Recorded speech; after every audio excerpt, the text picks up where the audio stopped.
Welcome to Casual Conversations, episode number 7. I am Ryan Bean, your host, and here with the brains and the beauty behind this podcast, Elena Sweetser. Welcome, everybody. Welcome. Glad you guys are here with us. And how's your day going? How's everything going? Good. What about yours? It's been good so far. Yeah. It's another beautiful fall day here in Texas. So Ryan poured us a nice fresh cup of coffee, but mine's still a little too hot. It'll cool down. She doesn't drink her coffee. Don't worry. By the time we get to the end of this thing, she might have like 3 sips. Yeah. She always wants coffee in her hand, but she never drinks it. And I complain that it's cold always. Yeah. And she'll say something like, hey, do you have coffee at your house? I poured myself a cup of coffee at 5 a.m. Yeah. I haven't had any of it yet, but it's in my car. And I'm like, it's like she likes the idea of having coffee. Yeah, Me, on the other hand, I'm probably like number 4 or 5. Like, so I can smell it, and it does the fix for me. Absolutely. Okay, so we thought we were going to switch it up a little bit today. Okay. So since this is a conversational type of podcast, I'm going to tell Ryan a topic that I was thinking about, and we'll have a conversation about it. So he's had no preparation for this. Are you ready? I'm ready. What are we getting into? Do you think if you and Allison met in high school that you guys would be you and Allison today? Absolutely not. Okay, tell us why. I think I was too much. We were into different things. Yeah. The era was different. The timing was different. I think she would have thought I was way too much of a dork. Dork? I played sports and I got along with everybody. So I think in high school, my biggest thing was I wanted to be able to get along with everybody, and I'm still that way today. You are. So every walk of life, I didn't care if you were rich, poor, athlete, non-athlete, the social kid, the kids that were in the clubs. I, for the most part, got along with everybody. So that was always my personality. Allison and I still was good friends with the popular group and those type of things. Allison was very much more in the popular group. I can see that. I played golf, and this is when Tiger Woods was first coming on the scene. So golf was still kind of, you were a dork if you kind of played golf still early on until Tiger kind of blew up. So I think we were completely different people. Yep. We were into different things. I don't think she would have been attracted to me at all.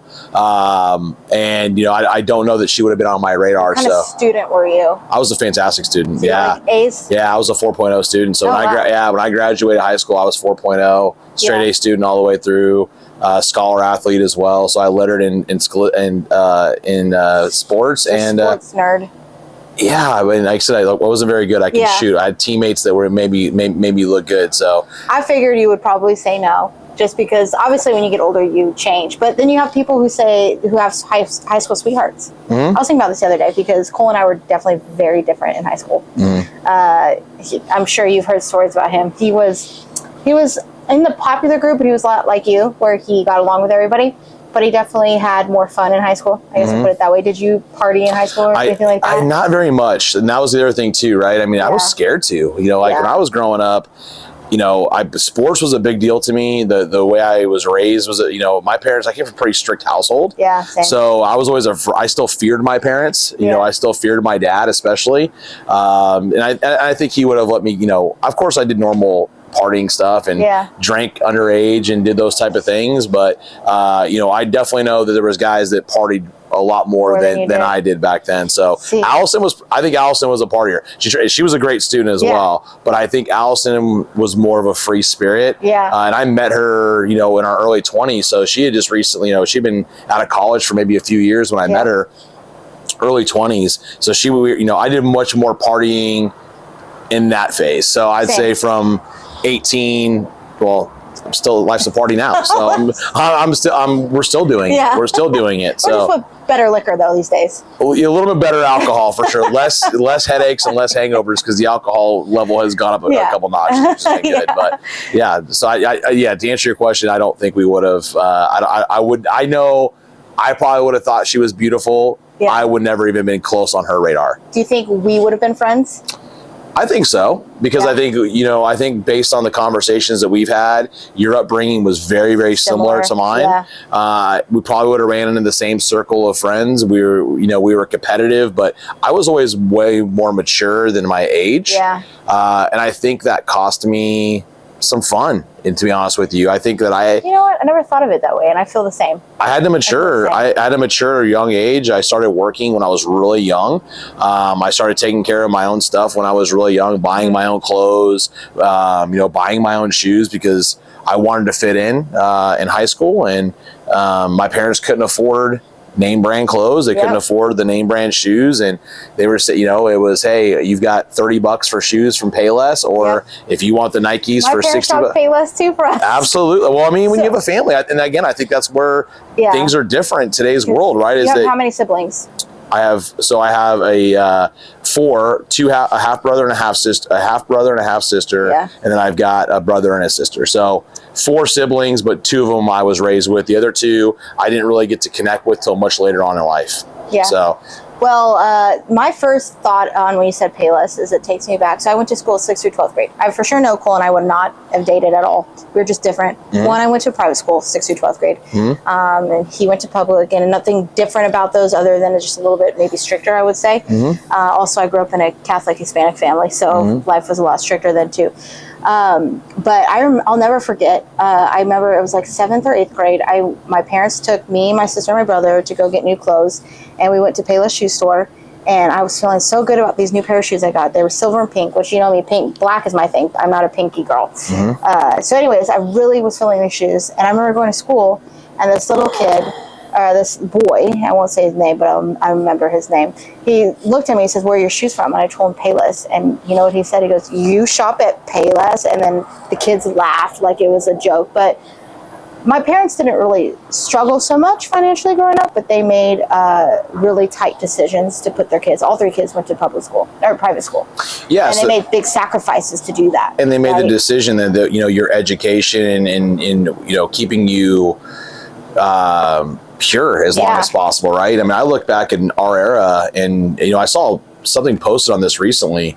They've been kind of, I don't know if you've seen on Facebook or somebody saying they're showing like these old videos of like, someone like with their video camera in the 90s in the classrooms, and the way the way we dressed in the 90s, the way I truly feel, and everyone says their things about their era, but I think in today's world, the 90s, which was my main era, or the era I grew up in high school, was the last pure one, right? It's before the internet. It's before the access that we've had, those type of things. So, I think that your parents did the right, and I think, and again, back then, parents just did the best they could. And it was secondary to make sure your kids had everything that they wanted. And now in today's generation, it seems like we want our kids to want for nothing. And I just feel like they gave us what we needed back then. And that's the way we should be. Try to give some things they wanted, but a lot of kids today, I mean, they just get things they want. And there's no skin in the game. There's no, Christmases and birthdays aren't a big deal because they're buying stuff all year. Like I said, Amazon packages are showing up at your house every single day. My daughter spends money on Shein almost every day. So every time she gets money, she's spending stuff. And it just wasn't that way back then. It was, Christmas and your birthday were the 2 big holidays a year where you got to get some stuff and get some of the things you wanted. But in today's era, we're more about trying to give our kids what they want opposed to giving them what they need. And we're so fearful about them fitting in that and I think that's why people are in the situation they're in there today. I think they give a false sense of where they are in life. And I think people will go broke before they let their kids maybe potentially get made fun of or potentially, not have the same thing everybody else has. I think it's freaking crazy. And that's one thing my parents, I remember thinking, because once again, I'm surrounded by kids who are getting $500 a month for clothing allowance. It's insane. Okay? Or a friend that crashed his car because he was texting and driving. The next week, his parents bought a Mercedes. Like, I had friends like that. And I remember my mom and dad they bought used cars because that was the way to save more money. And you think 3 kids in private school is not cheap. Okay, especially for 6th through 12th grade for all 3. And so they were tight on stuff, and they drove. I remember my mom used to drive this minivan, and it was gold, and it fit all 3 kids. I was in soccer, my brother was in track and music and all this stuff. I remember pulling up to school, and the van was making this weird, like, whale noise sound, right? Like, rah, people knew that was our van. I used to be embarrassed, right? But I look back on it now, and I realize now that I'm a parent, and I'm realizing spending my money on things I need versus what I want, and the financial freedom that mindset gives. I'm like, my parents did absolutely the right thing, right? And all three of their kids, we worked pretty hard. We don't really lean on our parents too much, I would say. We worked pretty hard. So I remember I think back on that, and I think that's really important to remember. I think it's fantastic, and I think that when your mom and dad listen to this, it's probably going to make them cry, right? Because at the end of the day, you know, and that's how it's just human nature, right? As a kid, you're embarrassed by it. You feel like, okay, why do these kids have this and my parents don't? You know, why can't they make more money? Why can't they work harder? Why can't? And then you look back at it, you're going, man, they did the best they could given the circumstances, and everyone is so quick to judge when they don't know what that person's going through, right? I look back at, you know, I have no idea what my mom and dad were going through back then. I have no idea how hard they were trying back then. I know that they gave us morals. They taught us respect. They taught us to respect our elders. They taught us to work hard. They told us to be honest and trustworthy people. Eat meals at home a lot? We did. Oh yeah, we did. Going out was a rarity, and that was, you know, and I think, which is the opposite today, right? I think almost every meal, or, you know, every week we're going out, because everyone has busy lives, right? So you're grabbing Chick-fil-A, or, you know, you're grabbing fast food all the time. You're going out to dinner because you work so hard, and people get exhausted, right? They get tired. They're like, you know what? I don't feel like cooking tonight. It's just so convenient to go to a restaurant and go have someone else cook my meal and serve me. Yeah, or just grab something quick. And back then, my mom still worked. My dad, you know, they both worked, right? And my mom still would come home and make a meal. And it was a rarity when we actually went out to eat. It may have been a special occasion, like a birthday, but even when we went out to do something like that, it was like at Sizzler or Red Robin, or, you know, a very, you know, Applebee's. Yeah, exactly. A modest restaurant, right? It's not like, you know, you're going out to a fancy steakhouse or something like that. So, but also, my mom was a pretty dang good cook, and I think that's honestly why I had as you can see, we don't. Food. I love food. I didn't miss an enchilada growing up. Okay. Yeah, and you didn't waste food growing up either. That was a big thing at my mom and dad's house. Was like my sister, or maybe it was Matt. Can't remember. It was Matt or Jen, and one of them I think it was Matt, and he was so picky growing up. And our household was, if you had dinner, we sat down and had dinner as a family as much as possible, which I value that with my kids. And I think people need to really realize just how valuable that is. And I would urge everyone listening, once or twice a week, phones off, iPads off, sit down and have a meal with your family. I love it. It is one of my favorite things to do. And our kids are busy, just like everybody that's probably listening. We still make time to do it, even if you have to schedule it and put it on the calendar. It's on my calendar, family dinner at 6 p.m. There you go. Some people think it's funny that I have that. I don't think it is at all. I think it's going to be the things that Kian remembers, and your next child remembers, like, oh, I love family dinners, and it's saying the family prayer and all those type of things. Well, you know, circling back to Matt was so picky, and we didn't waste food because, again, we didn't have money to waste, right? So he would sit there and fall asleep at the dinner table. It would be like, you're not getting off the dinner table until you eat your vegetables or eat this. And it was such a fight with Matt. And, you know, Dylan's the same way. My son, he's pretty picky eater. He's got a little bit better, but pretty picky. And I'm like, buddy, we waste so much food. And I'm like, man, my mom and dad would have killed us if we scraped that much food in the trash after what they spent on it. The vegetable drawer in our fridge, how many times we just changed the guard. How much new carrots with the old carrots. And this is what I'm talking about, right? So people will talk about, oh, I don't get you on the vacations, and it must be nice where you're at, and it must be, you know, blah, blah, blah. Well, how much money do you throw away every single week? How many times Cole and I our kid just went up in age, so he has new set of toys, new set of entertainment for his age range. But we literally just dumped full boxes to Goodwill of just his old toys and just junk around the house. And I told him, like, how does this happen? How does this happen? And you're just getting rid of stuff all the time.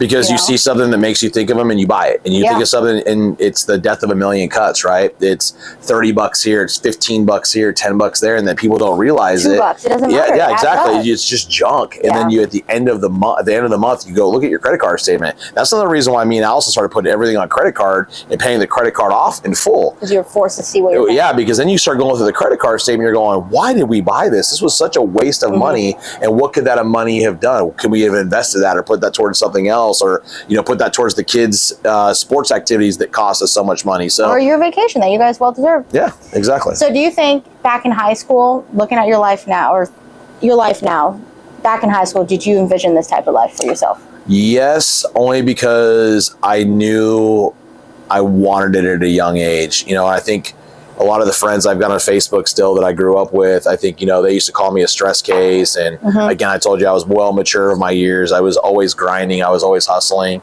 I knew that again, it's funny because your wants change, right? I wanted to be rich. It was always about money, especially in my late teens, early 20s. Yeah, we grew up tight. And again, you get a real appreciation for what your family was able to do given the circumstance they were in once you start to live it.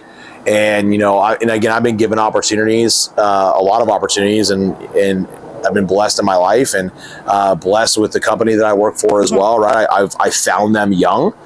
So I was able to work up my way earlier than most people, because a lot of guys, they maybe started in the company when they're in the mid 30s, late 30s before they even start with our company. I started at 21, right? And I was able to find a company that I felt had a great culture, treated their employees the right way. They were fair to their employees, and they gave you an opportunity to grow if you were willing to work your tail off. And hard work was never something that bothered me. I mean, I remember when I first met Allison and I was still working at the company I work for now, I had 3 jobs. I slept for 2 or 3 hours a day, literally. Because I couldn't afford to live off of just what I was making with my current company at the time. But I knew the potential was there. So yes, I envisioned having a good life. I envisioned being comfortable in life. I envisioned making money in life. So I think that I knew I had it in me to do it. The difference between me and some other people back then was I was willing to put the work in. Right. I sacrificed, like I said, I look at my 20s, and I remember my friends that had so much fun going to the clubs, going to the bars. They were, traveling probably. Traveling, going on Europe trips, going to Hawaii, doing the summers abroad, going hiking in Europe where their parents sent them to Europe for 3 weeks to go, do whatever. Yeah. And I was working. So I'm trying to instill the work ethic in my kids, but I also don't want them so worried like I was to where they miss out on great opportunities in youthful years. Yeah, because their 20s is when you get to discover yourself, right? That's when you should be making... I just closed up my 20s a couple years ago, and I completely understand. So ridiculous. So ridiculous. It makes me so upset. Well, I think about my parents. So my dad was the same. And both parents, honestly, they didn't grow up with too much money. And my dad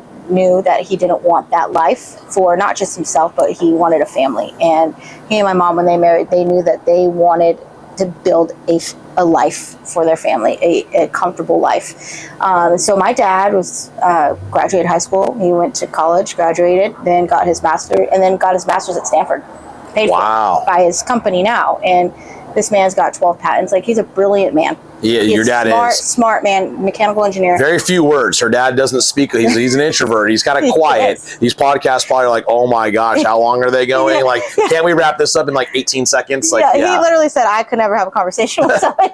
And some people just don't like people, right? I get it, but he's a very smart. If you talk robotics, he'll talk to you about it. But he's just a soft-spoken guy, and smart. And you guys have a beautiful home that you raised, and I got to go see their home when she got married.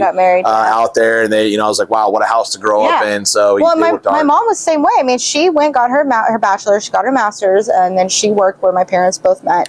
And then she unfortunately got sick when we were sick, so she became a stay-at-home mom by default, which worked in my favor. And honestly, and we have to still do an episode about that, stay-at-home mom and the benefits and all that stuff, because people don't realize how hard that is. But I think it's huge. I think it's a game changer. Honestly, I never looked at my future thinking I don't want the life I have now. I want to change it, because I was fortunate to have the house that I grew up in and the life. My family, they didn't just throw money at us whenever, but for club soccer is not cheap, and we went to Hawaii twice for regionals. We traveled to California every Thanksgiving. So I was fortunate that I could do all those things for my parents. My mom worked really hard to make that happen too. She did fundraisers. So I think naturally they, just by their actions, taught me hard work, and I think that's what you're going to do for your kids. What my parents did for me, they see your hard work, and you're naturally going to teach them that. Yeah, they have to work hard for it, and you want to have your kids have skin in the game. And for me, it was my parents again, they taught me a lot of who I am today. They built who I am today. My brother and sister as well. And, unfortunately, our half brother and sister, like I said, we connected with them much later in life. And I feel bad for them because they, really didn't have my dad involved with them growing up.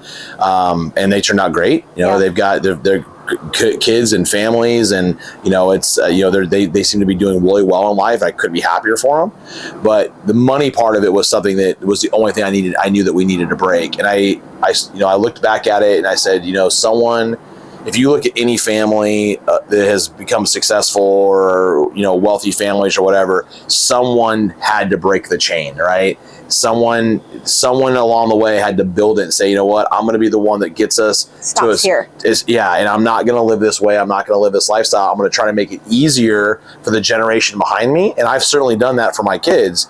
The struggle that Allison and I have is, okay, how do we give them a head start in life, but make them recognize how hard it was to earn it, never take it for granted, never forget where they came from, and know how to treat people along the way. And those are the things I will not sacrifice on my kids.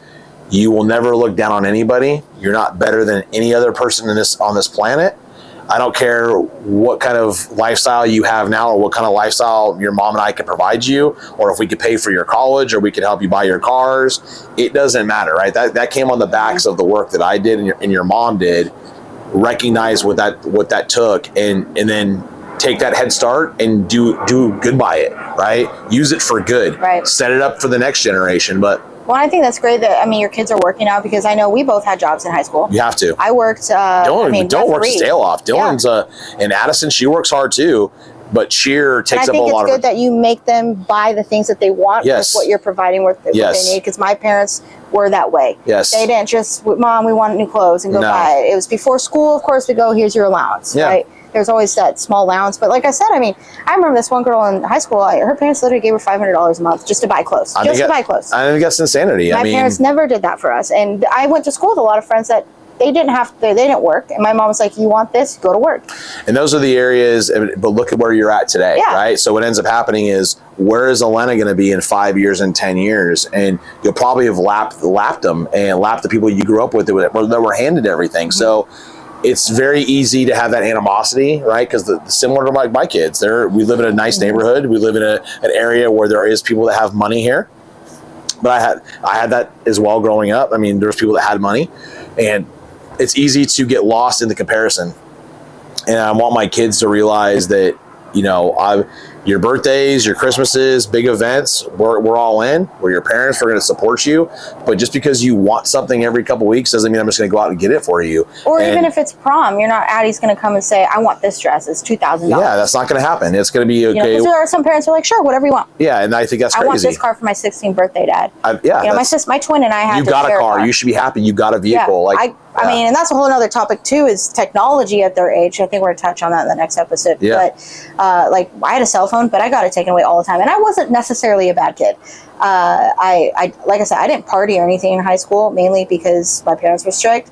But I got in trouble a lot because I was the type that I always try to push the boundary with my attitude a little bit, which I think it sucks as parents to go through. But it shows that your kid is wanting that leadership type personality, if that makes sense. You have to balance it correctly. Yeah, you're type A, right? Yes. You're type A where it's like you don't understand why is there rules. I'm not trying to be bad, but I'm questioning things. Yeah. Because I want to push that boundary. I got one of those in my house. Yes. Yeah, her name's Addison. Buckle up. We turn out okay.